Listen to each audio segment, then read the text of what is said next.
in their succeeding training. So from being a participant, I became part of the organizing team. And then I also got invited to be part of this very amazing program wherein they train grassroots peace building advocates, no, to be a better mentor to their mentees. Next is I'll be talking about the U.S. government or U.S. embassy in the Philippines. Basically, a lot of opportunities I have also experienced is from them. So basically, in 2017, there was a siege in Marawi City in Mindanao in the Philippines at that year. And the U.S. government actually released a call for proposal for this grants competition. So I applied for it, and we got granted to create this like regional camp, Path to Peace camp for emerging young leaders who can potentially be like also leaders in their own respective provinces and cities within Western Mindanao. And then I got to be part of the Wisely Amplify. Wisely in the Philippines, or the Young Southeast Asian Leaders Initiative, has its like a group of Wisely alumni every year that they train to be like the mobilizers, to be the mentors to the other Wisely alumni and Wisely members within their area, their city or their provinces. So I got to be part of that. And then from that, I was able to co-found our hub, the Wisely Zamboanga Hub, wherein we are a group of Wisely alumni from Zamboanga City who actually focuses on mobilizing young people, alumni of the program, in creating impacts in our respective communities. And then after that, I was fortunate to be part of the Wisely Academic Fellowship. It's a 5-week short-term fellowship in the US, wherein we studied about civic engagement.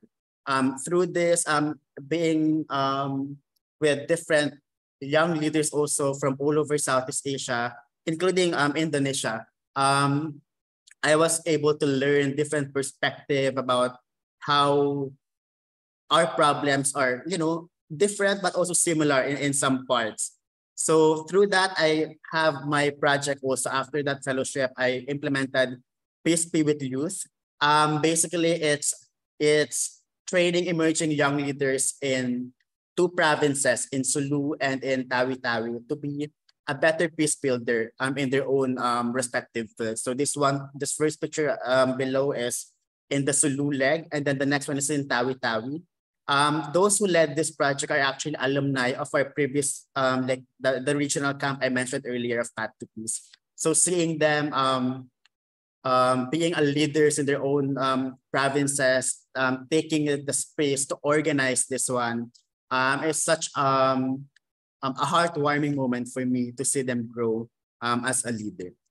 And then I got to be part of the Wisely Civic Engagement Summit in Vietnam, to actually share also our lessons learned from implementing the projects after our fellowship.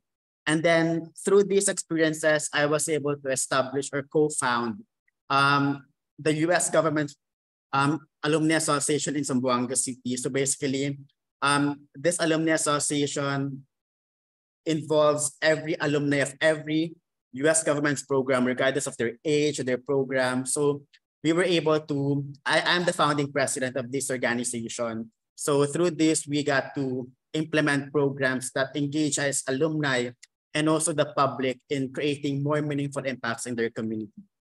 So this is me turning over after 2 years of being the interim president of the organization. I'm turning over the key of responsibility to our next sets of executive board.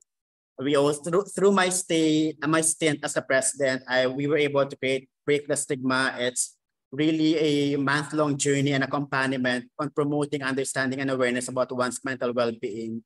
We also got to implement 3 episodes of teleserie. Basically, we invite prominent people in the respective advocacies to talk about ocean protection, gender equality, and press freedom. And so that they can we can have exchange of conversation from their experiences and how we can actually be inspired from that to also take action. We also created Sail With Us, or the Strengthen Alumni Involvement and Linkages. So basically, This is an alumni mobilization program we have in USGAA to continue keeping our alumni engaged in the organization. So we were able also to create different clinics such as financial literacy clinic, ICT clinic, legal clinic, and even medical clinic through that Sail With Us program. So right now, I am part of the Union Aid and the New Zealand government's program, which is the Mindanao Young Leaders program that I mentioned earlier. So right now, I'm implementing Kaya initiatives. It's my action project. Basically, it aims to understand why young people in Zamboanga City in Mindanao in the Philippines leave school.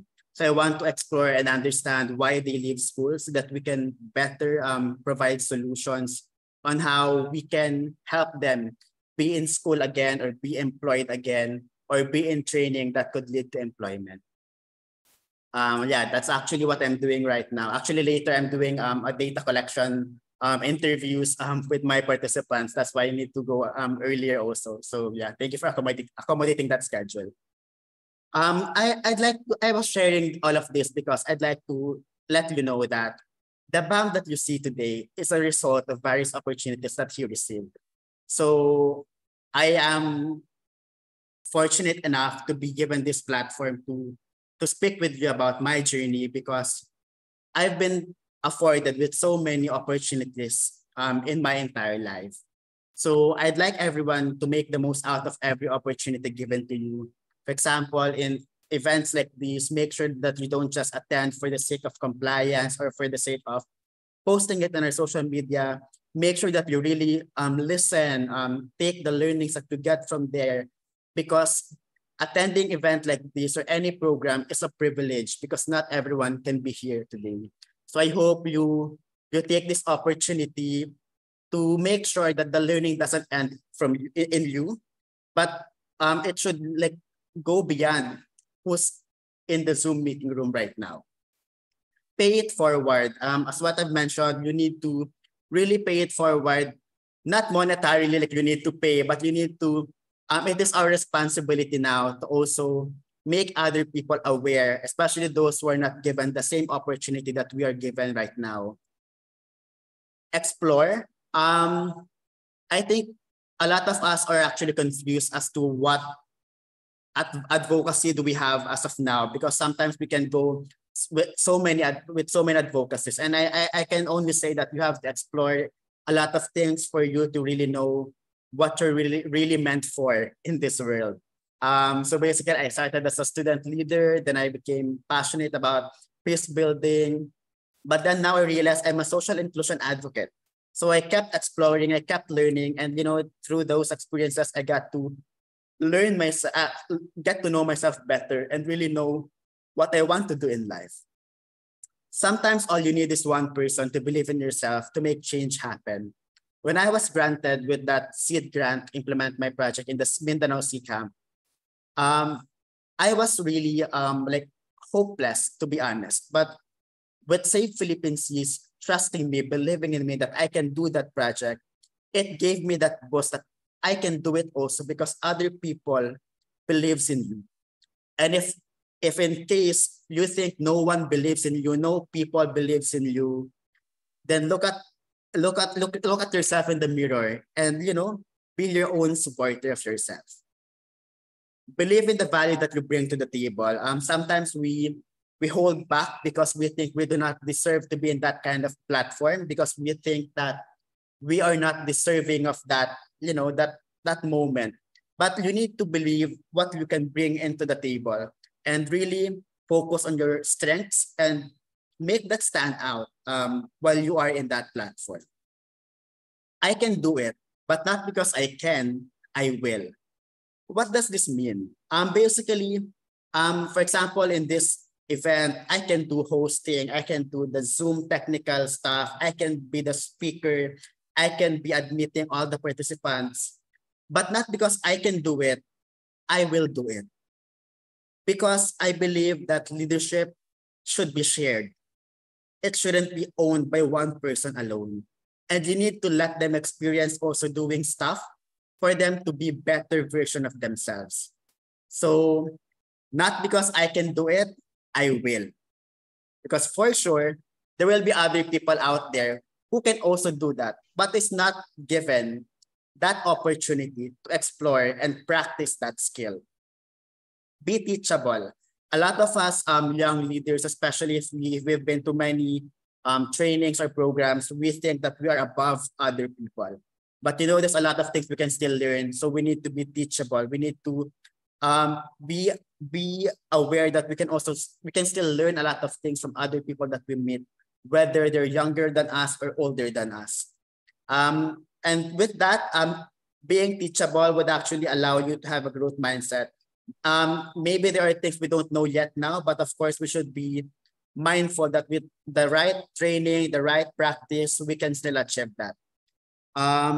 We're all replaceable, basically. So do not hold on too much on positions and all, because at the end of the day, we can be replaced by anyone else better than us. So we need to foster a healthy environment wherein we help other people grow, we help other people succeed in life also. Because at the end of the day, we can be replaced, and we should hope that the people who will replace us will be having the same amount of passion and dedication towards the work.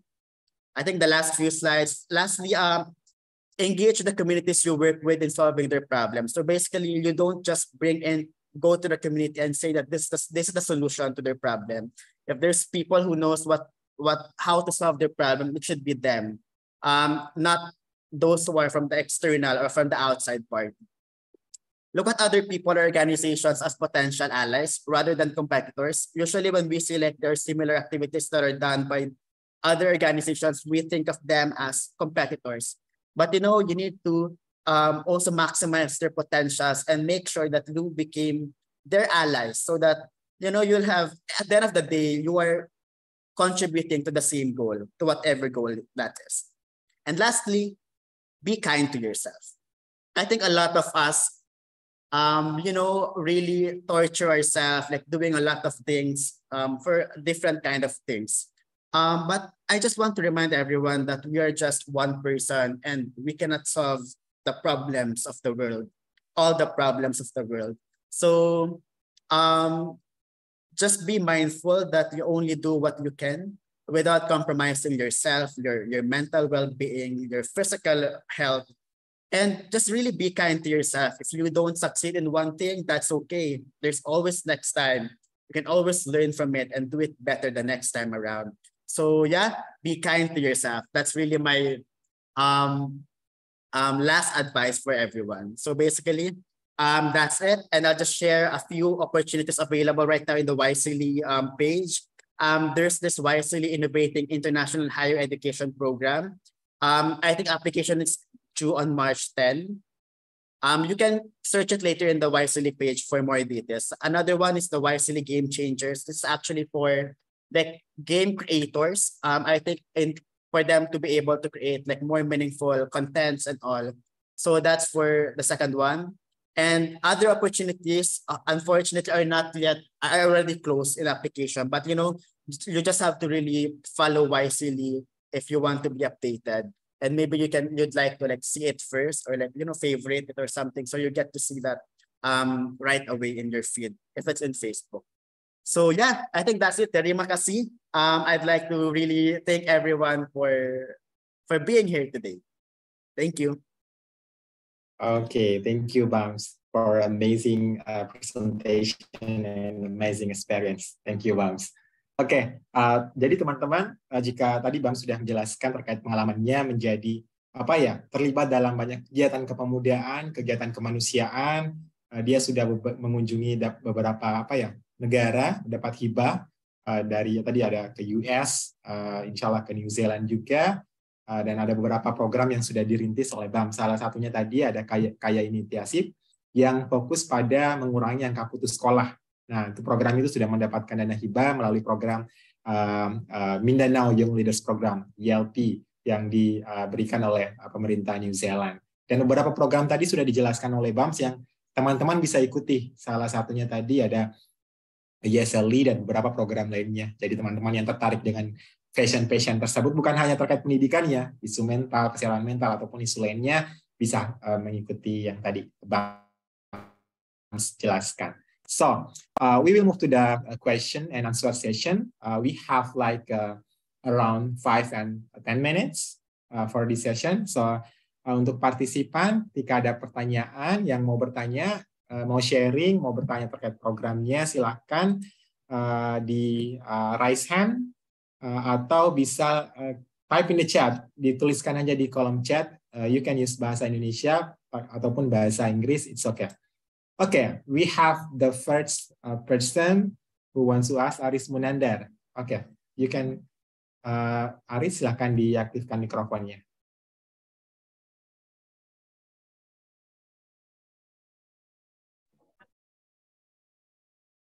Aris Munandar, silakan.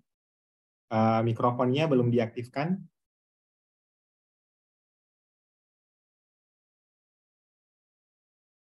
Oke, I think kita bisa berpindah dulu ke penanya Hajrani Swati. Oke, silakan. Baik, terima kasih atas kesempatan yang diberikan. Perkenalkan, nama saya Hajrani Swati. It was very enjoyable and interesting when I heard the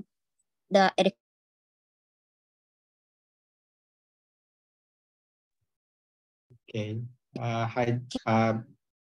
It was very interesting for me because for me that very I didn't really give any contribute to anyone to anything in my life. Even I am a teacher. I am a teacher for special needs children. So I want to ask something about the educational program. Because I teaching for the special needs children. I want to know is there is any program in Philippines or in another country that maybe BAMS can share to me, program for special needs children that maybe I can apply. Maybe I can apply for my children for my students in school. Thank you. Yeah, thank you, Hajra. That's all. Yeah, you were asking me if there's any activities or any project that I can recommend to you, right? In like working with your like students in your school.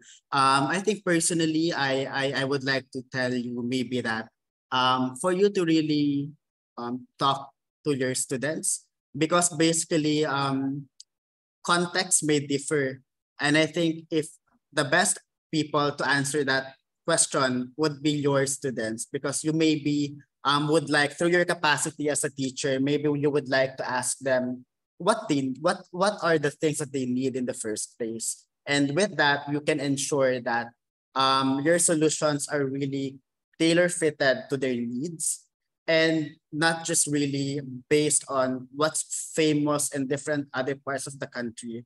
Because I remember one of my mentors told me before that when you are, sometimes we get to be inspired with so many activities that are being done in the different parts of the country, of the world.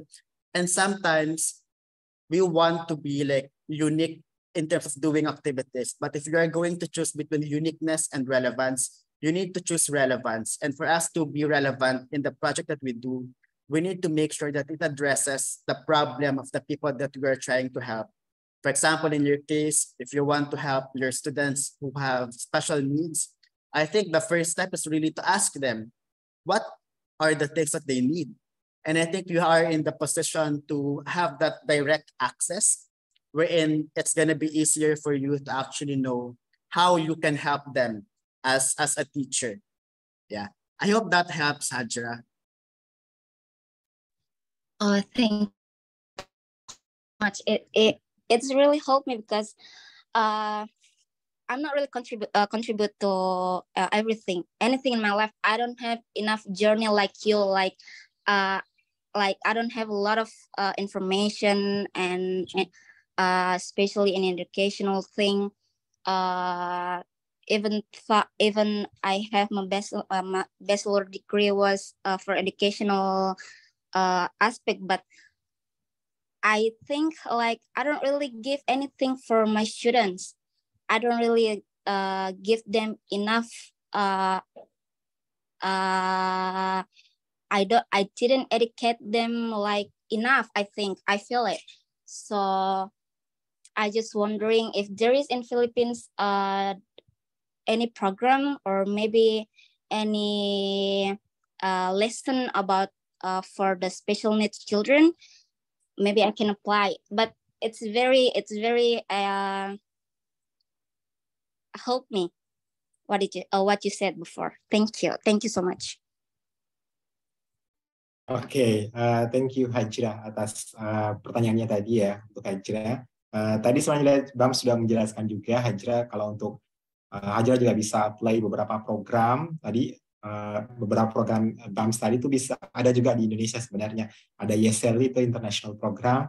Fokusnya kalau tadi fokusnya Hajra anak keberkebutuhan khusus juga bisa fokus di sana mengambil isu tersebut melalui program dan daftar di program tersebut. Nanti bisa berkompetisi untuk dapat hibah ataupun ikut programnya. Okay, thank you Hajra and BAMS. We have another person wants to ask Aris Munandar? Yes. Okay. I'm sorry, I have a trouble with my mic before. So now. Coba beda kita disebut kekurangan tak di depannya. Okay, Aris, time is yours. Yes, I'm sorry. So before I have a trouble with my mic, and I will ask my question now. Magandang umaga, sir. So I just want to ask you about how you divide your time for academic and your other activities like your volunteer or charity. Only that. Thank you, Aris. Magandang umaga din. Basically, I always say that the most important resources we can offer is time. So basically, in terms of dividing my time between academics, between work, between my volunteer works, my rule now is that I need to be comfortable in saying no. I need to be comfortable to say no when I know that I cannot commit fully to that invitation. For example, a lot of like invitations have been given to me to like talk about something, but since I know I cannot manage that, I cannot deliver that with quality, I say no, because I think the participants deserve only the best. So that's one thing. I know when to say no, and I just choose engagements that I know I can fully commit, that I will have time without compromising myself, my health, and really making sure that while I'm doing that, I'm still happy. Because when you overwork, when you overcommit to a lot of things, tendency is to get burnout with it. You get tired easily, and tendency is for you to just lose the passion doing those things. And when it comes to like dividing work between like volunteer works, for example, my work is from Monday to like Saturday morning. So technically, anything after that, that's when I do my volunteer work. So basically, I am not a social person, like in the sense that I don't really like go out, like, do some social stuff. My rest is my volunteer activities. That's where I find my rest, because I get to do something that really out of my passion, really out from what I really want to do outside the work that I have professionally. So yeah, I hope I answered. I was able to share something with you, Aris. Okay. It's very a good answer for me, and your option is I can learn from that. So salamat, sir. Okay, thank you, Aris. I just can't be able to say that. Sawadikap. Okay, tadi Aris bertanya terkait bagaimana menyimbangkan kegiatan akademik dan sosialnya. Tadi Bams bilang key point-nya adalah belajar untuk bilang tidak, karena tidak semua banyak hal tentunya yang tidak bisa kita lakukan secara supaya bisa maksimal. Kalau memang tidak bisa, belajar bilang tidak tentunya supaya kita bisa memberikan hal yang maksimal. Yang paling penting tadi Bams bilang bahwa waktu istirahatnya dia adalah waktu volunteeringnya. Ketika dia volunteering aktif kegiatan kemanusiaan, dia menganggap itu adalah hal istirahat karena dia bisa dia senang, passionnya, dan membuatnya bisa senang tentunya. Oke. Okay, I think for the Q&A, I think it's enough. Thank you, Bams, for attending and sharing amazing experience for this webinar.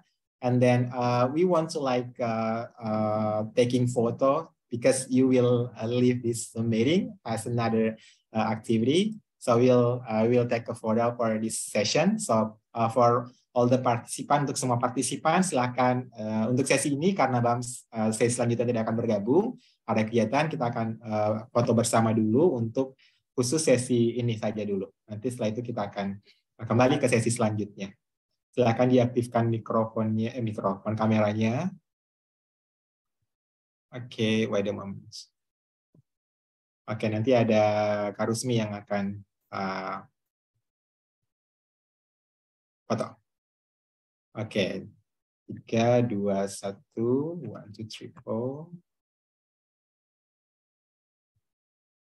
4. Okay. I think enough. By the way, Bams, wait a moment.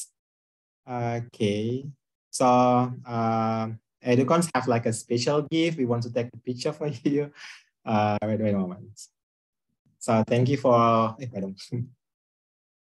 Thank you for attending this webinar, and then there are so many priceless experience which you share to us. It's really useful, and thank you so much, Bams, and see you in the next session, in the next opportunity. Thank you. Oke, terima kasih, Bams. Oke, teman-teman semua, kita akan masuk ke sesi kedua. Sesi kedua tidak kalah menarik, tadi Bams dari Filipina, and then untuk sesi kedua ada 2 speaker langsung yang akan sharing pengalamannya, kepemudaannya, tentunya beda isu. Tadi kalau Bams isunya terkait pendidikan, angka putus sekolah, beberapa isunya. Nah, kita ada 2 speaker lainnya. We will move to the second session. The first speaker in the second session, I will invite Kaca. Kaca, are you there? Wait a moment. So, ada 2 pembicara, ada Kaca dari New Zealand. Dia sudah punya banyak pengalaman, usianya masih 22 tahun. Jadi dia di usia 22 tahun, dia sudah punya banyak pengalaman, dia akan sharing nantinya. Oke, Kaca, are you there? Wait a moment, Kaca. Kalau kayaknya masih, karena sementara ada kegiatan juga, kita langsung ke Tata Yunita. Are you there? Oke. Hai, Yusri. Halo, Tata. Kak Tata mau pakai bahasa Inggris, Batak juga boleh. Oke, terima kasih Yusri. Halo semuanya, selamat pagi ya, masih pagi. Selamat pagi. Jadi saya akan menggunakan bahasa Indonesia saja ya teman-teman, biar lebih masuk dan makjul. Jadi sebelum mulai, saya punya sedikit PowerPoint.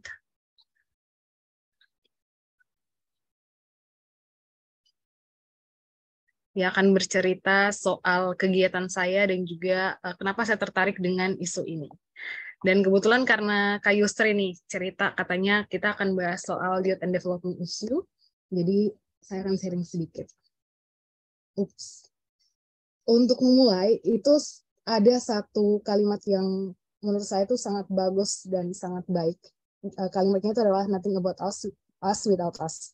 Jadi itu adalah sebuah slogan di mana dipakai oleh anak-anak muda yang tidak hanya di Indonesia, tapi hampir di seluruh dunia untuk merepresentasikan bahwa sebenarnya keberadaan anak muda atau organisasi yang dipimpin oleh anak muda itu adalah sesuatu yang sangat penting untuk pembangunan yang ada di negara kita.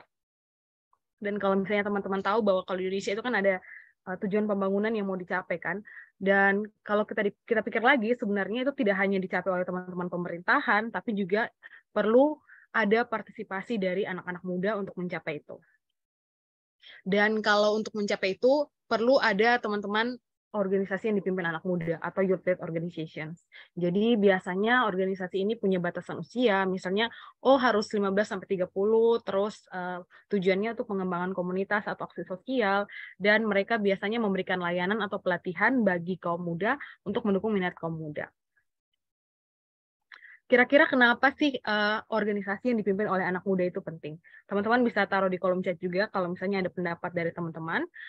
Yang saya tulis ini adalah kalau ada organisasi yang dipimpin oleh anak muda, itu kita bisa menggunakan hak kita untuk berpartisipasi. Jadi tidak hanya terlibat, tapi kita juga ikut memimpin atau mengambil tindakan. Misalnya yang dikerjakan BAMS tadi, yang dia sharing kegiatan-kegiatannya di Filipina, atau nanti yang akan diceritakan oleh Kaja yang dia lakukan di New Zealand. Kemudian kita bisa memberikan kontribusi untuk keberhasilan program, proyek, ataupun inisiatif. Nah, kebetulan saya, terus BAMS, dan Newsri, dan ada beberapa teman lain di Indonesia, itu difasilitasi oleh UNAID dan kementerian dari New Zealand. Kita difasilitasi untuk melakukan suatu proyek atau inisiatif yang berhubungan dengan aksi sosial kita. Jadi ada yang kegiatannya terkait dengan perkawinan anak, ada yang kegiatannya berkaitan dengan edukasi kesehatan seksual dan reproduksi, ada yang isunya itu berkaitan dengan kehamilan di luar nikah, terus ada yang isunya terkait dengan lingkungan, sampah di laut, terumbu karang, masyarakat adat, dan literasi, dan banyak sekali isu lainnya. Kebetulan saya di sini adalah perwakilan dari Tenggara Youth Community. Jadi Tenggara itu adalah sebuah komunitas remaja independen yang ada di Nusa Tenggara Timur, basisnya di Kota Kupang. Kalau teman-teman pernah dengar atau tahu, kami itu menyediakan edukasi dan layanan informasi yang berkaitan dengan hak kesehatan seksual dan reproduksi bagi anak. Kemudian sudah ada sejak tahun 2016, dan tujuannya kami itu adalah ada akses informasi dan layanan yang ramah untuk anak, untuk mereka bisa mendapatkan kesempatan atau tahu dan juga bisa mendapatkan hak mereka atas hak kesehatan seksual dan reproduksi. Sampai saat ini kami kurang lebih menjangkau 4.000 remaja di 30 komunitas dan punya 19 anggota. Yang mana juga tujuan dari komunitas ini adalah untuk mencapai SDGs nomor 3 dan nomor 5. Kami percaya bahwa semua remaja itu berhak mendapatkan pendidikan kesehatan seksual dan reproduksi serta akses layanan kesehatan yang ramah. Kenapa ini penting? Karena tahun 2017 kami melakukan riset ke 500 remaja sekolah dan 6 remaja pasar, kami menemukan bahwa ternyata tingkat pengetahuan mereka soal kesehatan reproduksi ini cukup baik nih. Jadi 57% perempuan dan 43% laki-lakinya tuh punya pemahaman mengenai kayak apa itu kesehatan reproduksi, soal kesehatan reproduksi itu bahas apa. Dan kami ketemu bahwa ternyata teman dan internet itu adalah sumber informasi terbanyak untuk mereka mengakses informasi terkait hak kesehatan seksual dan reproduksi. Tapi kami juga menemukan ternyata remaja ini sudah aktif secara seksual, jadi mereka sudah melakukan hubungan seksual, dan rata-rata melakukan hubungan seksual pertama mereka itu di tingkat sekolah menengah pertama mereka, dan kami menemukan bahwa rumah dan kos-kosan itu adalah lokasi paling sering remaja melakukan hubungan seksual. Kita bisa bayangkan rumah yang sebenarnya adalah tempat pertama anak-anak mendapatkan pendidikan, tapi itu juga adalah tempat di mana mereka melakukan hubungan seksual. Dan dari 2 dari 5 remaja yang sudah aktif secara seksual itu hanya 2 remaja menggunakan kondom saat melakukan hubungan seksual. Itu situasi yang ada di Kupang, Nusa Tenggara Timur. Bagaimana dengan situasi yang ada di Indonesia terkait dengan isu kesehatan reproduksi ini? Komnas Perempuan itu kemarin, laporannya Januari sampai November 2022 itu menerima sekitar 3.014 kasus kekerasan berbasis gender terhadap perempuan. Dan di antaranya itu adalah 860 kasus terjadi di ranah publik atau komunitas. Jadi misalnya terjadi di jalan, terjadi di sekolah, terjadi di kantor, terjadi di organisasi kita misalnya, dan 899-nya itu terjadi di ranah personal, alias terjadi di hubungan kita misalnya dengan keluarga, pelakunya misalnya ayah sendiri, paman, kakak, atau pacar. Dan tahun 2021 itu ada 59.709 kasus pernikahan anak yang diberikan dispensasi oleh pengadilan yang oleh pengadilan. Sorry, itu ada tipe banyak tuh. Jadi kalau misalnya lihat soal dispensasi, sebenarnya dilihatnya ini lebih rendah nih dari tahun kemarin nih. Tapi kemudian kasus ini juga lebih tinggi dari 2 tahun kemarin. Dan dispensasi ini kemudian menjadi satu masalah karena kasus perkawinan anak ini bisa jadi tetap ada walaupun undang-undang sudah diubah tuh menaikkan menjadi 19 tahun. Tapi saran saya sebaiknya kita tetap berpedoman bahwa untuk anak perempuan minimal 21 tahun dan anak laki-laki 25 tahun. Dari kasus-kasus yang tadi yang ditemukan itu menjadi kayak motor penggerak nih buat saya dan teman-teman komunitas saya untuk bergerak di isu ini. Jadi kalau misalnya ditanya soal Tenggara, kami selalu bilang bahwa kami itu lahir dari keresahan. Keresahan kami bahwa akses pendidikan seksualitas yang komprehensif di sekolah itu belum bisa ada dengan baik. Jadi kayak kalaupun ada dibahas di pelajaran biologi atau pelajaran olahraga, itu kayak baru dibahas sekilas kayak gitu, kayak cuma dibahas soal organ reproduksinya apa. Bahkan pengalaman saya waktu sekolah itu dibahasnya dengan bercanda sama gurunya, kayak dipakai untuk ketawa-ketawa gitu. Akhirnya kita tidak menganggap bahwa isu ini adalah isu yang penting. Kita menganggap ini isu yang lucu-lucuan, tabu, dan buat malu atau aib yang tidak harus kita bicarakan. Padahal ini adalah isu yang penting. Dan targetnya kami kemudian itu ke teman-teman yang masuk dalam kategori PMSEU, poor, marginal, socially excluded, dan underserved. Jadi kami berkegiatan lebih banyak dengan anak-anak komunitas, anak-anak yang di desa, kemudian teman-teman disabilitas. Kalau misalnya di foto, teman-teman bisa lihat ini kami sedang berkegiatan dengan teman-teman dari komunitas tuli, menggunakan bahasa isyarat, kemudian kegiatan di salah satu desa yang kemarin terdampak siklon, itu juga termasuk dengan teman-teman disabilitas jenis lainnya. Yang kami lakukan kurang lebih ada 3, jadi ada edukasi, ada riset, ada kampanye.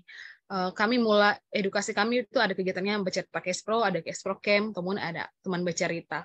Terus riset, kami pernah melakukan riset terkait dengan tingkat pengetahuan itu, kemudian beberapa bulan kemarin kami melakukan riset terkait dengan sebaran eksibisionisme. Jadi itu adalah tindak pelecehan seksual, di mana kalau teman-teman pernah tahu kayak jalan terus tiba-tiba ada yang buka celananya menunjukkan kelaminnya. Kayak gitu, jadi kami melakukan riset cepat di beberapa orang, terus kami buat pemetaannya dan kasih tunjuk bahwa di Kota Kupang itu ternyata di titik-titik ini rawan kejadian pelecehan seperti ini. Jadi itu sebagai bentuk awareness buat teman-teman perempuan, sebaiknya tidak melewati jalan itu sendirian atau di malam hari. Kampanye lewat media sosial, di Instagram teman-teman bisa reach kami lewat Tenggara NTT, kemudian ada Facebook, ada TikTok, ada website juga. Terus kami punya program radio namanya FYI, namanya For Youth Information. Jadi di situ setiap kayak 2 minggu sekali ada program radio yang bahas soal kesehatan seksual dan reproduksi. Karena kebetulan hari ini kita bahas soal youth and development issues, saya kurang tahu nih teman-teman peserta adalah anggota organisasi atau komunitas, atau mungkin selama ini aktif di komunitas lain, atau adalah founder, atau mungkin kepikiran nanti mau join komunitas atau kegiatan volunteering. Biasanya suka tanya kayak, kemudian saya harus mulai dari mana nih? Yang pertama, itu kenal diri sendiri dulu. Jadi teman-teman silakan mengenali diri sendiri. Kira-kira selama ini, saya misalnya suka dengan isu apa sih? Saya cepat emosinya naik, misalnya cepat marah, cepat sedih misalnya, itu ketika mendengar isu apa sih yang terjadi di lingkungan sekitarnya saya. Kemudian pecahkan masalah di sekitar Anda. Ini teman-teman bisa mulai memberanikan diri untuk masuk. Tidak harus misalnya harus join dengan organisasi atau komunitas di tempatnya teman-teman tinggal, tapi hal paling kecil dan sederhana yang teman-teman bisa mulai itu adalah dari media sosialnya teman-teman. Jadi kalau misalnya lihat sesuatu isu, misalnya orang buang sampah sembarangan, isu misalnya, oh tetangga saya kemarin anaknya masih umur 10 tahun sudah dipaksa nikah misalnya, atau misalnya ada kasus kekerasan seksual, atau ada kasus pemukulan, teman-teman bisa mulai bersuara lewat media sosialnya teman-teman. Kemudian bangun relasi emosional dengan manusia lain. Ini adalah ketika teman-teman mulai beraksi, kayak misalnya betul-betul terjun lewat organisasi atau komunitas, lakukan kampanye, advokasi, riset, dan lain-lain. Nah, ada satu metafora, namanya The Flower of Participation. Menurut saya ini menarik untuk dibagikan ke teman-teman. Jadi, kita tahu bahwa bunga itu akan tumbuh dan ternutrisi kalau punya suatu kondisi yang baik.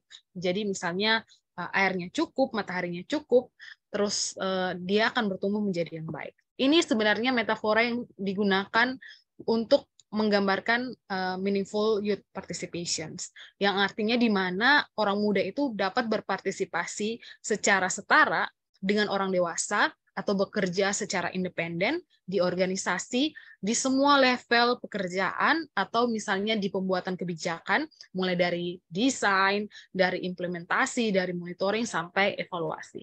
Teman-teman bisa lihat ada beberapa bagian. Ada bagian inklusivitas, ada bagian sun, water, atau matahari dan air, yang menggambarkan sebagai prekondisi dari partisipasi anak muda. Kemudian ada kelopak bunga dan daun, itu menggambarkan bentuk-bentuk partisipasi anak muda. Kemudian serangga sebagai bentuk dari Kenapa partisipasi anak muda itu tidak terjadi? Kemudian ada the core element of meaningful youth participation. Jadi kayak elemen penting apa sih yang perlu ada untuk meningkatkan partisipasi anak muda itu misalnya di kegiatan sosial dan aktivitas sosial, dan ada komitmen. Jadi kalau inklusivitas itu sebenarnya gambaran dari udara. Kita tahu bahwa udara itu ada di mana saja dan berintegrasi dengan segala elemen yang ada di bumi ini. Dan semua orang punya akses ke situ. Jadi ini menggambarkan bahwa di meaningful youth participation, anak muda itu sebenarnya punya hak, punya kebebasan untuk berpartisipasi di semua elemen, semua isu yang ada di dunia ini, ada di bumi kita, ada di sekitar kita, di lingkungan sosial kita. Kemudian pindah ke tanah itu menggambarkan komitmen dari anak muda. Jadi itu adalah komitmen dari kita. Tadi ada beberapa pertanyaan dari teman-teman tanya kayak, oh saya ini adalah guru, tapi bagaimana ya saya bisa berkontribusi misalnya.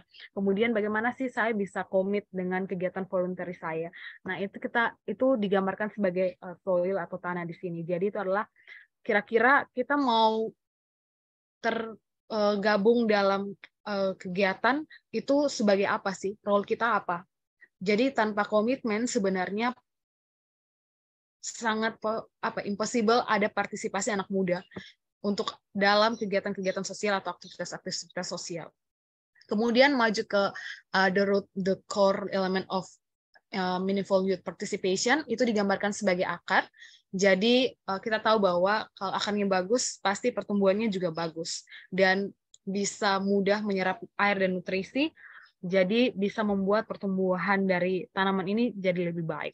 Jadi kalau misalnya di meaningful youth participation atau bagaimana anak-anak muda ini bisa berpartisipasi dengan baik, tentu karena mereka punya kebebasan untuk memilih. Misalnya saya punya kebebasan memilih nih mau masuk atau join di isu yang mana. Kemudian saya punya informasi yang cukup terkait dengan isu tersebut. Saya punya suara untuk menyuarakannya, saya punya tanggung jawab, dan saya punya kekuatan untuk mengambil keputusan atas isu yang ingin saya jalani. Kemudian ada insects atau serangga di sini sebagai bentuk dari non-meaningful youth participation. Jadi kalau misalnya ada semut di tanaman itu kan bunga gampang mati ya, kayak digigit, dimakan daunnya dan batangnya. Ini ada dua bentuknya, ada tokenisme dan ada manipulasi. Jadi kalau manipulasi itu contohnya, ada orang dewasa yang buat kegiatan, terus supaya mereka dapat dana, mereka manipulasi dengan bilang, oh organisasi kita membawahi komunitas anak muda kok, mereka dipimpin langsung sama anak muda.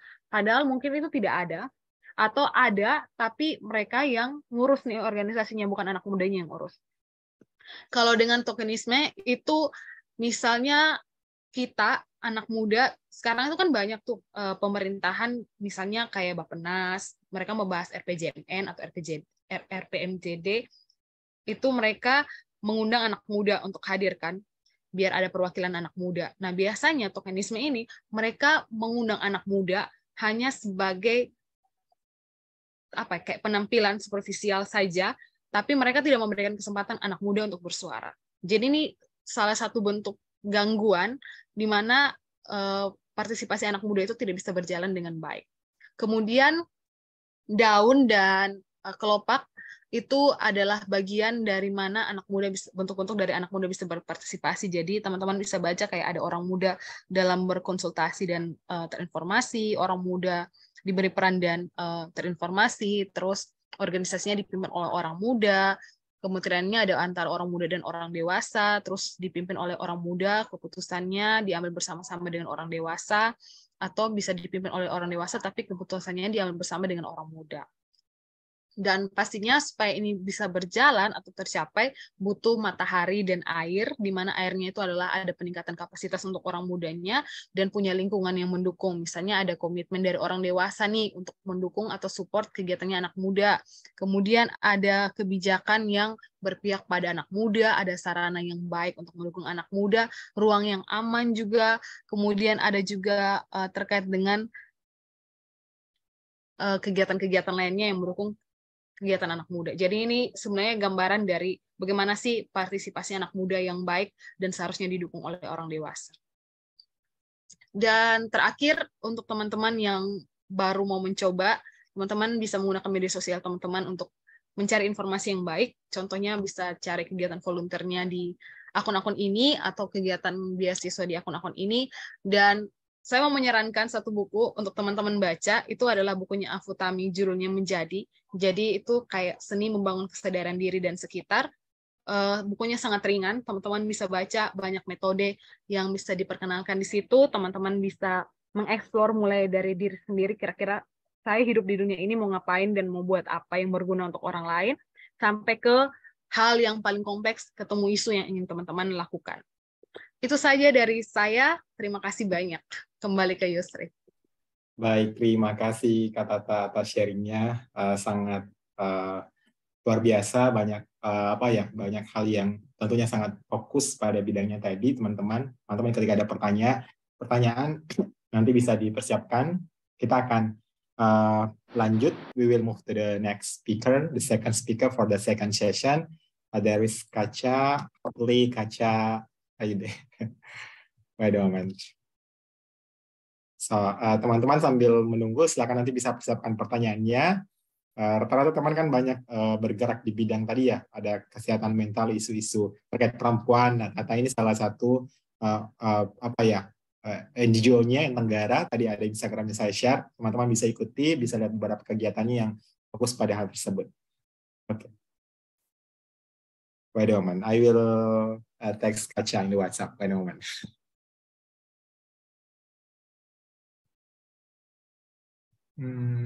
Okay.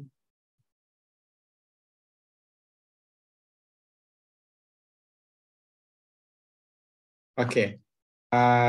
Sambil menunggu Kaca, teman-teman ketika ada pertanyaan, silakan bisa ditanyakan, raise hand, nanti bisa dijawab mungkin setelah sesi di sesi terakhir nanti. Silakan ada pertanyaan bisa raise hand, bisa langsung ditanyakan kepada Kak Tata. Ada Nur Laila, silakan Nur Laila. Oke, terima kasih. Terima kasih untuk kesempatan yang diberikan oleh Isis sekali tadi yang disampaikan.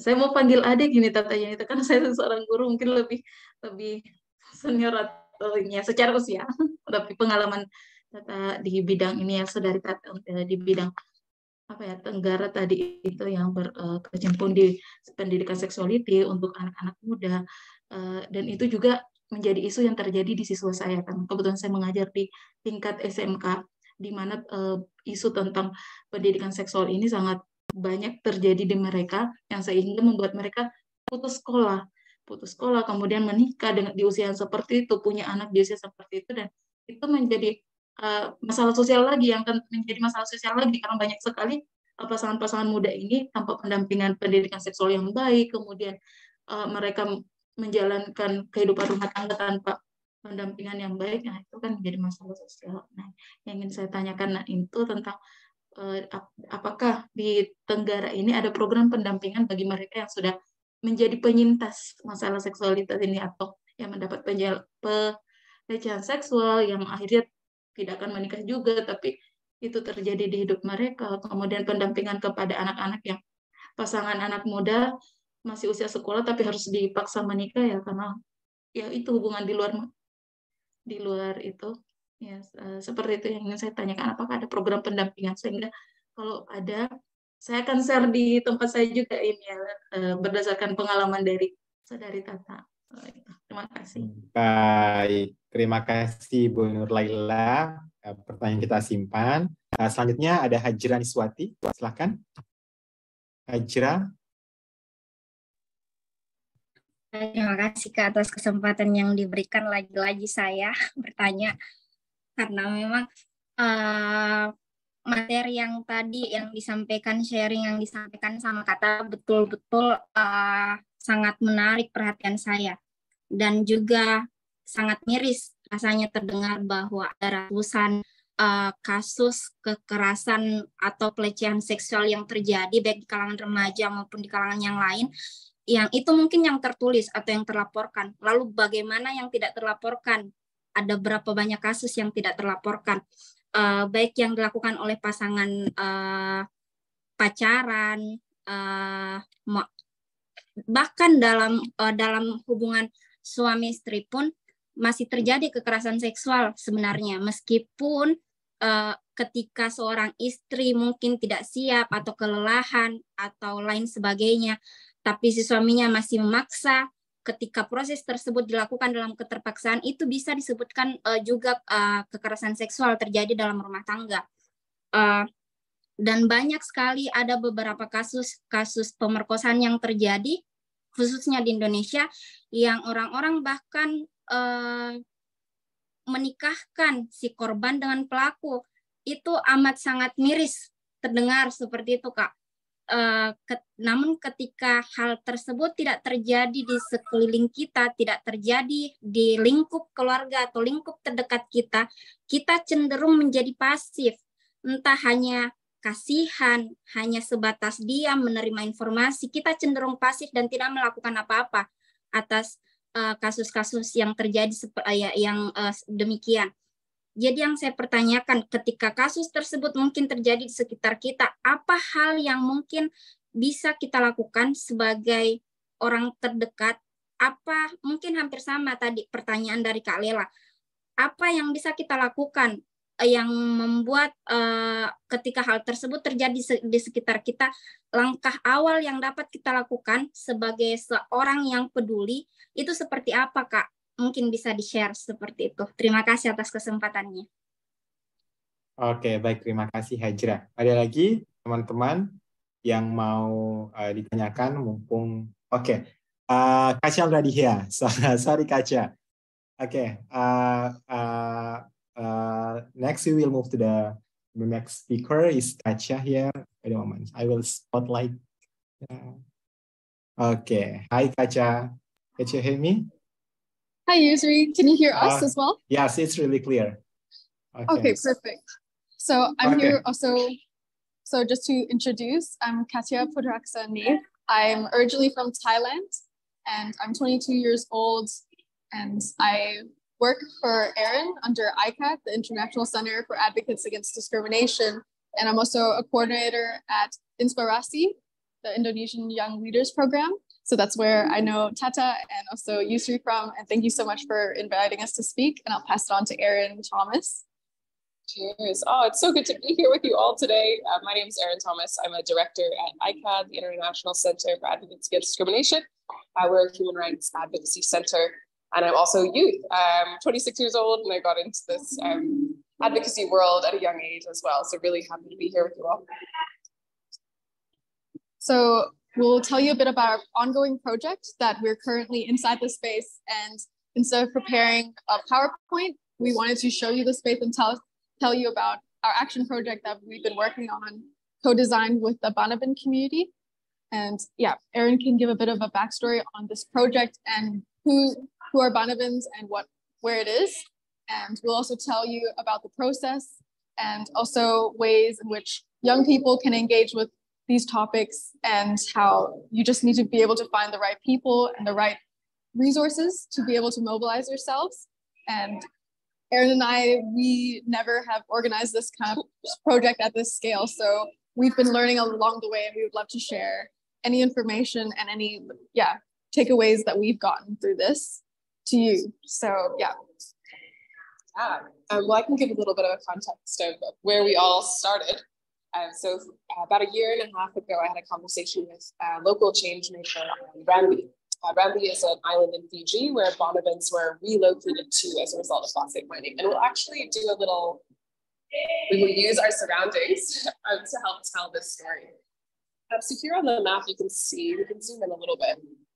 You should be able to see Banaba as a yellow dot in the North Pacific. So Banaba is an island in the North Pacific and is very much its own island nation. It's currently in the political boundaries of Kiribati, but it was mined for phosphate starting in the early 1900s until 1979. In 1945, the British Phosphate Commission relocated Bonavans to an island called Rambi, which is in Fiji, which was purchased with phosphate royalties. Now, what we have in this exhibition is a story of the history of Banaba, as well as more about life on Rambi and some of the human rights violations that are ongoing. So in that conversation that I had with Ray, who's actually here, as a part of our visiting delegation and has been a huge part of this exhibition, we were talking about how this history of relocation of extractive industry is an important lesson for the climate crisis and how we think about climate-induced displacement. So all of that connected to some of the work that we were doing at ICAD. And we also do a lot of artivism at ICAD. So we have an artivist in residency program, which is how Katya came on board. She's one of our artivists in residence from last year who jumped onto this project because not only are there some key human rights issues that need to be targeted through direct advocacy, but art is actually a really meaningful way to tell these stories, and especially when we tell them together. So what we've done here is actually built a collective artivism exhibition. And for the Bonneville community, dance is a huge part of telling this story. So what we have here is our exhibit called Justice for Rambi, the Story of Bonneville. And it's a collective artivism exhibition between the Rambi Council of Leaders, the Bonneville Women's Organization, the Auckland Bonneville Trust, and ICAD. And we have a number of funders. And I think probably the most useful story for you all is that Katya and I sat down when we were envisioning what this project could be. And we're sort of grappling for ways that we could have enough money to make this as big as it needed to be. And we applied for 5 really big grants. And so we were trying to figure out how to realize these really big aspirations. We applied for 5, and as you can see, we actually won 4 out of the 5 grants. So we were able to go quite big with the exhibition, including bringing over a delegation of 11 from Fiji to perform at our special event on Thursday night. Yes, so I think our main takeaway is that you don't need to feel like something is too big to go for, because we applied for $84,000 in total, and we didn't expect to get any of it. And we were declined from a huge grant, so we just didn't let that affect us continuing to apply and getting rejected. And it's important to reach out to as many connections as you possibly can, and you can also get recommendations. We were able to find people who worked with Creative New Zealand before, and they already had a relationship, so there was more trust involved. And also, we would also like to give a bit of an explanation about the organization that Erin is a director at, called ICAD. And you can also find it at icad.ngo and see the different projects they work with on the ground, working with communities. Yeah, so largely as an organization, we're very small. As you might all be familiar with in the NGO space, we have 5 full-time staff members and a lot of people who help on a consulting basis as well. But what we're able to do is a variety of capacity building, advocacy, education, tech, and artivism projects. And we're able to work in a really relationship-driven way, where as you heard in the story of how this project came to be, it was just that conversation about how the story of Bonneville relocation needs to be told, because it's a climate justice story and because there are ongoing human rights issues on Rambi. And so all of that work came together as a result of our team and also the pro bono work that we were able to leverage. So one of the unique things about our organization is that we're multidisciplinary. So we have a range of different disciplines. I am the social scientist on the team, but we have lawyers and data people on as well. And we're also able to leverage a lot of pro bono support. So law firm Clifford Chance, which is one of the largest law firms in the world, actually gave pro bono or free work on this project in particular. So Ray, our partner, did a series of community dialogue sessions, generating some key legal questions from the community on Rambi that related to citizenship, right of return to ancestral lands, and ongoing human rights issues. And Clifford Chance actually did a comprehensive legal analysis for them in collaboration with ICAD and the Rambi community. And that was launched in the form of a policy brief on Thursday night at our event, and is published online as well, and will be translated to kiddos. Yeah, I think moving forward, we're going to maybe cover a bit about how we got into the space and how we got into the work. So I am a master's student in development studies, and throughout my youth, I've always been interested in activism and how to work with communities at a grassroots level, and to also combine art and creative ways to engage with people. So this was a great project. And moving forward, I want to be able to work in a participatory way and make sure that projects are co-designed and also interactive with communities that will be affected. And Erin we both did development studies, so Erin can also tell a bit about her journey in the activism space and working with human rights and with communities, as she also did work in the Pacific and did her own master's research there. Yeah, I actually sort of cut my teeth in activism with Amnesty International in high school. I actually don't really tell the story very often, but with a few friends and I, we started the Human Rights Council in high school, which is just the club working on human rights issues. And at the time, so that was around 2014 in the US, if you recall some of the police violence in Ferguson, that was all going on at that time. And I realized that the school administration was not so interested in talking about human rights or police brutality in the US. And that led to sort of, oh, okay, this whole thing is actually going to make a lot of people mad. And that's kind of part of the process. So that's where I really sort of started to get my fire. Then I lived in Washington, DC.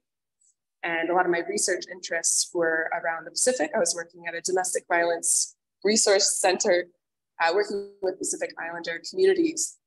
And from there, I realized that in this international capital, people weren't talking about the Pacific. So then I sort of serendipitously found my way to New Zealand, where I did my master's. And I've been working in the human rights space in the region since. Do you have any recommendations or tips for people who are youth and want to get into the space and would like to know how to be more involved and maybe even find a career in the space? Yeah, I would definitely say, and this is probably a lesson we both learned, putting on an exhibition like this, we didn't really know what we were doing. We didn't have a lot of the skills that we needed to do. But basically everything in this space and everything in life is about relationships. So talk to people, don't be afraid to ask your questions, work with people, collaborate. Things don't need to be competitive. We can all really work together and benefit. So ask your questions, reach out to people who you admire, ask them to have a conversation more often than not. They're really happy to share all their wisdom with you. But yeah, explore, don't be afraid, and definitely ask your questions. Yeah, and that's all from us. And we're happy to answer any questions and show you around as well. So thank you so much for having us, and hopefully you also enjoyed our a bit different presentation style. That was a bit more crazy, but thank you again, Yusri, for inviting us, and also the amazing speakers we just listened to as well. Okay, thank you, Katja and Erwin. Thank you for your presentation and amazing exhibition. I really hope I can visit directly the exhibition. It's really amazing. Okay, thank you, Katja and Erin, for your presentation and for your experience and sharing. Absolutely. Okay, we will open question, moving to the answer and question session for the participant. If you have a question, you can raise your hand, or you can speak directly and turn on your microphone, please. But there is a question in the chat for Erin and then Katja about your organization, like the International Center for Advocates Against Discrimination. The question is how you involve and empower youth like Katja and you to join in the organization like that. Yeah, that's a great question. So because a lot of our projects are quite technical in nature, often we work with youth through our partners. And so when we work, we try not to be duplicative in the work that we do. So when we, for example, are working on a project like this, we want to make sure that young people are involved in all phases. And since we are young people, that's quite easy to do because we attract other young people. But yeah, it sort of happens more organically. We are quite a small organization, and we like to when we bring on artists, when we bring on contractors, we look for young people. Yeah, do you want to add anything to that? Yeah, I think it's also important to, as youth, not feel like that is somehow a barrier, but it also provides a unique perspective, and that could also help organizations to connect with other youth. So if you had any projects or work that you're doing in communities, it is also very valuable to engage with youth as youth, because you'll be able to understand them better than someone who is, for example, maybe 20 years older and might have that power imbalance. So yeah, I think it's definitely something that can be an advantage, and it shouldn't hold you back from asking more questions, getting engaged, and being more active as well. Okay, thank you, Erin, Katja. I think one question left for the participant. If you have a question, you can type in the chat, and then, or you can turn on your microphone, please. Angel has a question, I think. Yeah, I want to ask a question actually. I'm sorry that I cannot turn on my camera. However, hi, Kacha, I'm Angel, just in case you forget. Hi, Angel. It's a very interesting presentation, actually. And I feel like there are a lot of things I want to learn and see like directly on the spot. But my question is that I feel like there are a lot of ways for us to do our activism and our advocacy, but why do you choose art? I mean, like, it's probably not familiar. It's not really, in Indonesia, it's not familiar enough for us to choose art instead of other ways of activism. Like, is there any background of the society in New Zealand, whether they like art really affect them the most, or is there any like why do you choose art instead of others ways of activism? That's probably my question. Thank you. Yeah, that's a great question. So I grew up in Thailand, so I also understand that in my culture there, it's also, art is also kind of seen as more like a hobby. Like, for example, if I told my mother I wanted to do art, she would be a bit scared for my future. So it's definitely a cultural thing as well. New Zealand is a bit more open. So at university, we learn also ways to be creative, in ways to engage with communities, in ways to engage with society and also share information. So for example, if we worked on a policy brief, we would also create some videos to share and make things easier to understand. And in my opinion, art makes it so much easier for audiences to digest it. So it transcends language barriers, culture, and age, which I find is really important. And I think with this project, we saw that it allowed people to ask questions. For example, what is Banaba? What is the human rights problems that they're facing? And we also have a report that ICAD has launched and an open letter. So this exhibition is not just art, but we're able to bring attention to our open letter that we're hoping for signatures to bring to the New Zealand government and Kiribati and Fiji to really shine light on what they're going through on Rambi Island. And also the report is also able to share pretty much all the information that people need to understand what is happening on the island and what are people facing. So this is more of a bigger project that shows things in different ways. And Erin could also speak to how she envisaged this program because it was her project that she opened an artivism side to ICAD as well. Yeah, I mean, for those of us who are maybe more in I described it the other day as like the nerdy side of like doing the reports and the policy briefs and the open letters and all of that.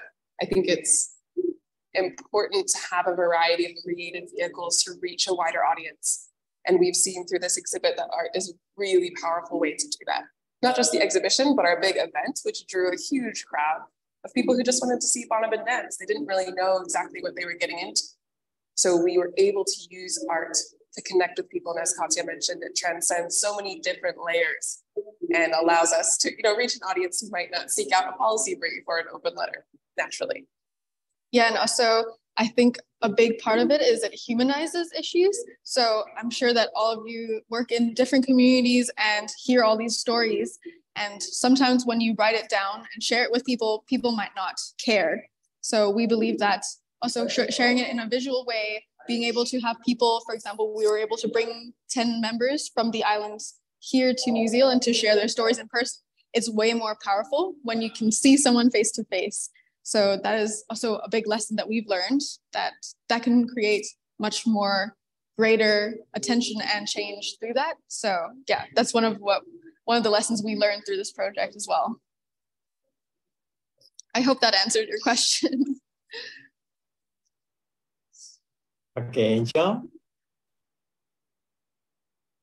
Okay, thank you, Katja and Erin, for the response from the question of the Angel. And then I think it's enough for this session because I think that Katja has already plenty of activity which will be done in the exhibition. So million thanks from Indonesia. Thank you for your amazing and useful experience, which can motivate us here as Indonesian. Thank you once again, Erin and Katja. Thank you so much, Yusri. Okay, thank you. By the way, Kacha will fly to Indonesia this month, so for every participants, you can you can email me. I'll be in Makassar soon. you can meet Kacha in Makassar soon this month. Okay, once again, thank you, Erin and Kacha. Thank you. Okay, why don't we will take a picture together before you leave maybe. So we will. Okay, wait a moment. Okay, for the participant, you can turn on your camera, please. Untuk partisipan, kita ambil gambar bersama. 1, 2, 3. Wait a moment. And then wait once again. 1, 2, 3, 4. Okay, done. Thank you, Erwin and Kacha. Okay, best of luck for your exhibition.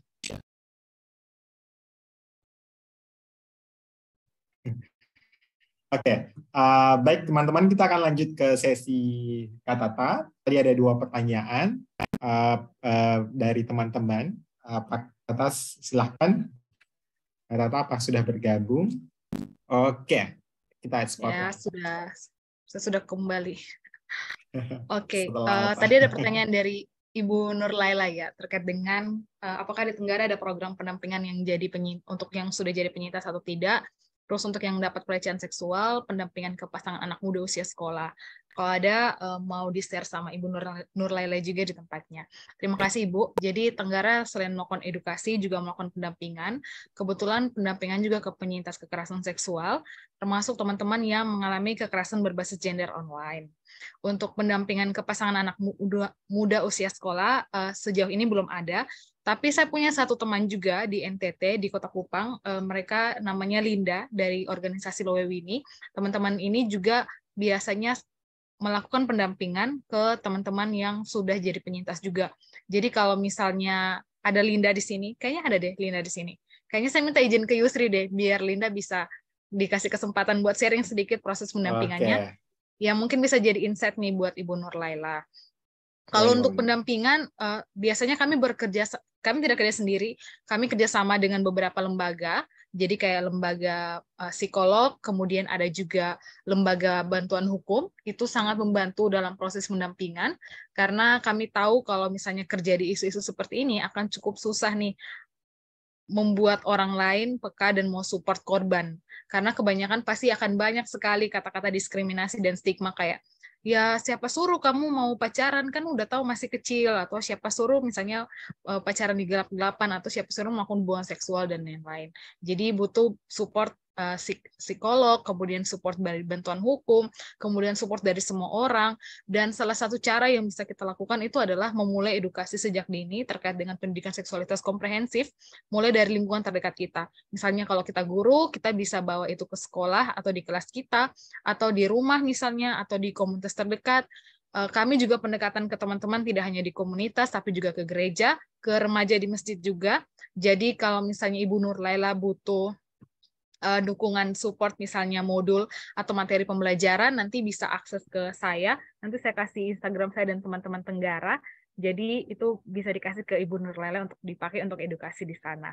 Kayak gitu. Semoga menjawab ya Ibu. Nanti habis ini baru Yusri kasih ke Linda untuk sharing. Terus yang kedua untuk Kak Hajra tadi terkait dengan keresahan juga nih. Kak Hajra juga miris nih melihat kasus-kasus yang remaja alami. Apalagi itu yang baru terlaporkan. Bagaimana dengan teman-teman yang tidak terlaporkan? Bahkan tadi saya lihat Kak Asra juga mention terkait bahwa kasus kekerasan itu juga bisa terjadi nih di hubungan suami istri, walaupun mereka sudah sah secara hukum dan secara agama. Kira-kira kalau ada kasus terjadi di sekitar kita, apa hal yang mungkin kita lakukan sebagai orang terdekat, dan langkah awal apa yang dapat dilakukan sebagai orang yang peduli? Prinsip di kami, kalau misalnya menemui kasus berkaitan dengan kasus kekerasan seksual ataupun pelecehan seksual, yang pertama itu adalah kita harus menjamin punya ruang yang aman dan nyaman untuk korban. Jadi pastikan dulu nih korban ada di tempat yang nyaman dan aman. Yang kedua, jangan paksa korban untuk berbicara atau bercerita. Karena kadang-kadang kita kalau misalnya ada orang mengalami kasus kekerasan, misalnya keluarga dekat atau saudara, kita langsung kayak ajak duduk, terus kita bilang, coba kamu duduk dulu, cerita dulu, bagaimana nih kok bisa terjadi ini, bagaimana? Padahal korban itu masih dalam keadaan shock dan dalam keadaan yang panik dan belum tahu harus bercerita seperti apa. Jadi buat korban tenang dulu, dia sudah dilihat nyaman, kemudian kita bisa bertanya kayak, oke, kamu sudah nyaman, sudah aman sekarang di sini, apakah kamu mau bercerita sekarang atau tidak? Terus ketika dia bercerita, biarkan saja dia bercerita, kita tidak usah kayak memotong pembicaraan atau bertanya atau mengorek. Terus tanya ke dia apakah dia butuh bantuan. Kalau dia bilang dia butuh bantuan, tanyakan lagi bantuan seperti apa yang dia butuhkan. Kayak gitu. Hindari untuk membuat diri kita sebagai seorang pahlawan. Karena kadang-kadang kita merasa bahwa kita pasti punya jalan keluar yang paling baik nih untuk korban. Nah, itu yang bisa jadi salah paham. Karena kadang-kadang apa yang kita pikirkan mungkin bukan adalah kebutuhan korban. Jadi selalu pastikan bertanya ke korban apa yang dia butuhkan dan bentuk bantuan seperti apa yang dia inginkan. Kayak gitu. Jadi kalau misalnya dia bilang, oh saya butuh dampingan, misalnya konseling dan lain-lain, kita cari orang nih, atau lembaga mana nih yang bisa support dia untuk konseling. Atau kita temani dia. Terus yang saya mau ingatkan, misalnya kalau kasus kekerasannya terjadi secara online, jangan lupa untuk bantu korban backup barang bukti. Jadi kayak link misalnya penyebaran video konten intim non-konsensualnya, screenshot kata-kata dari pelaku, screenshot ancaman dari pelaku, itu harus disimpan dengan aman. Yang kedua, kalau misalnya kasus kekerasan seksualnya itu terjadi saat itu, dan korban baru saja mengalaminya, jangan suruh korban mandi. Karena kalau misalnya teman-teman akan lanjut ke jalur hukum dan harus melakukan visum, itu barang buktinya tidak hilang di tubuh korban. Jadi tetap pastikan korban tetap ada di ruang aman dan nyaman, dan pastikan bahwa semua barang bukti itu ada, dan pastikan bahwa kebutuhan korban itu terpenuhi. Kalau dari aku itu saja sih. Terima kasih. Kembali ke Yusri. Thank you, Tata. Wait a moment. Kita coba invite Linda. Linda Tagi. Apakah sudah Oke. Wait a moment. Oke. Request nih Kak Linda katanya. Kalau di sharing pengalamannya tadi terkait pertanyaannya mungkin. Silakan Kak Linda. Pertanyaannya yang tentang apa tadi ya, kurang dengar, maaf. Oke. Tadi terkait bagaimana bekerja ataupun untuk bukan korban ya. Jadi ya, Bu Nurlaila tanya ya. tadi terkait kalau misalnya ada program tidak sih pendampingan ke penyintas atau yang pelecehan seksual atau pendampingan ke pasangan anak muda. Jadi mungkin Linda bisa cerita biar mungkin bisa diadaptasin sama Ibu Nurlaila di tempatnya. Terima kasih Kak Yusri, Kak Tata, selamat pagi Ibu Nurlaila. Saya jadinya nyasar ke sini. Jadi kami sebenarnya di Kupang dari Lowini sering juga bekerja sama dengan Tenggara NTT. Lowini itu terdiri dari anggota-anggotanya terdiri dari perempuan korban dan perempuan penyintas. Jadi Lowini itu slogan kami itu adalah dari penyintas untuk penyintas. Jadi lebih banyak yang mendampingi teman-teman penyintas itu adalah penyintas sendiri, karena pengalaman penyintas itu akan terasa lebih dekat dengan penyintas yang lain.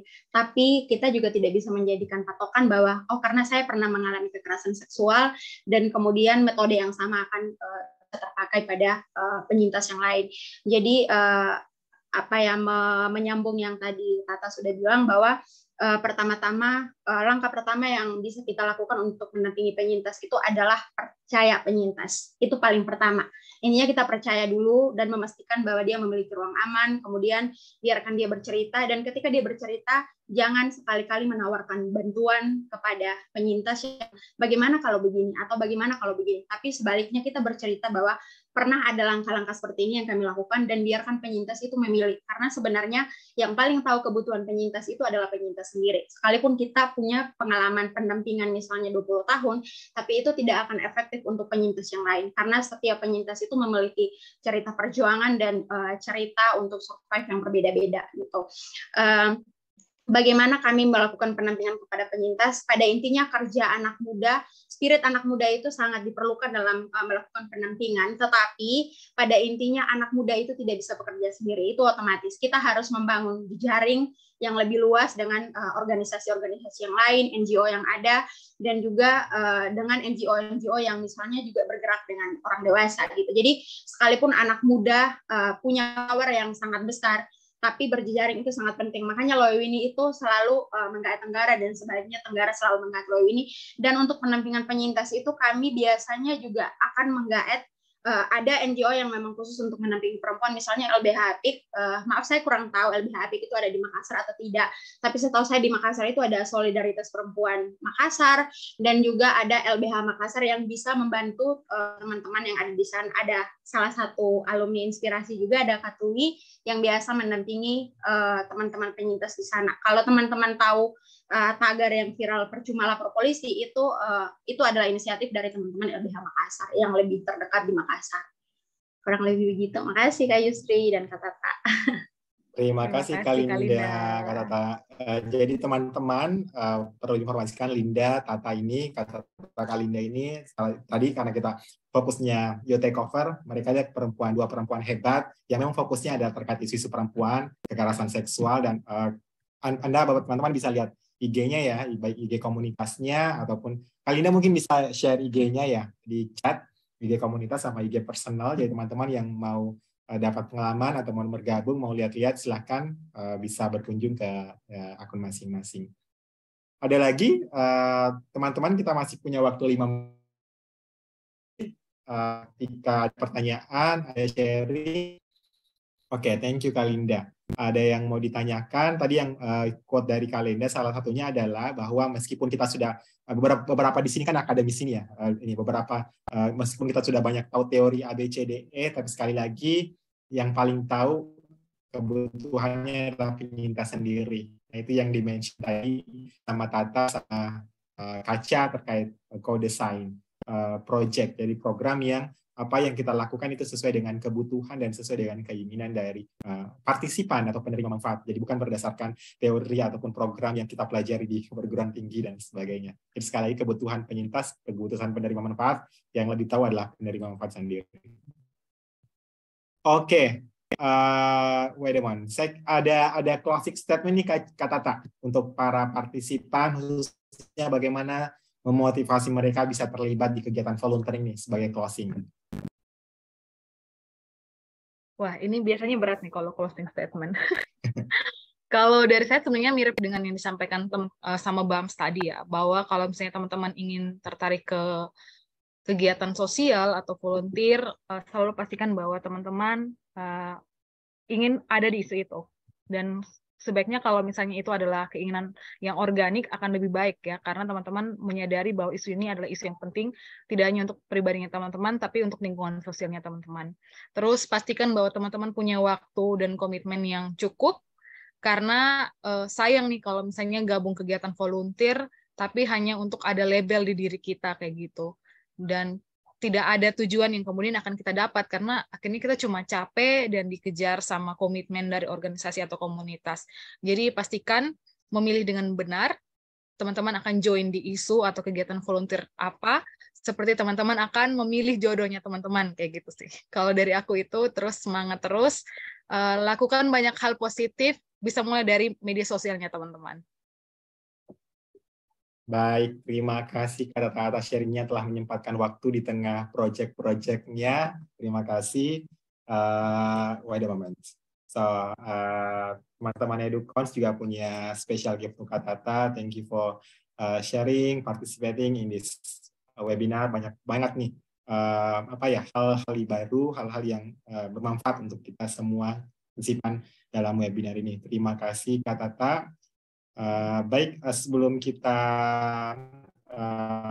menutup, Bapak Ibu silakan kameranya, kita akan foto terakhir.